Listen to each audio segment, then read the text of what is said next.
question code. Dans ce parking, je me gare en épi avant, réponse A. En créneau, réponse B.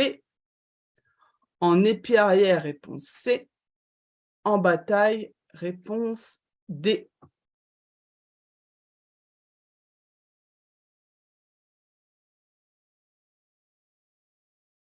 Alors, dans ce parking, je me gare en épi arrière. Pourquoi en épi arrière? Parce que les traits ne sont pas tournés vers moi. Donc, comme ils ne sont pas tournés vers moi, je dois donc avancer mon véhicule, puis ensuite reculer pour pouvoir me garer. Donc, gardez en tête que ce genre de stationnement où les traits sont légèrement en biais, ça s'appelle un rangement en épi.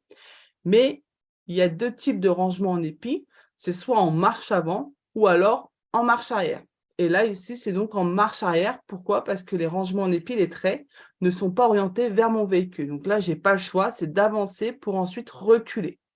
On garde en tête que pour le rangement en épi, on ne peut pas choisir. D'accord? On ne peut pas se dire, bah, tiens, je me gare en marche avant. Non, ce n'est pas possible. C'est la signalisation qui nous l'impose. D'accord? Ensuite, pour le permis, petite parenthèse pour le permis, vous allez avoir une manœuvre à effectuer. Ben, nous, avec Imris, on va évidemment vous apprendre les 5, mais gardez en tête que le jour du permis, il n'y en aura qu'une de demandée. Donc, laquelle on ne sait pas, c'est l'inspecteur qui choisit, mais pendant votre formation, évidemment, on verra les 5 ensemble. Et le rangement en épi, ça fera donc partie de votre formation.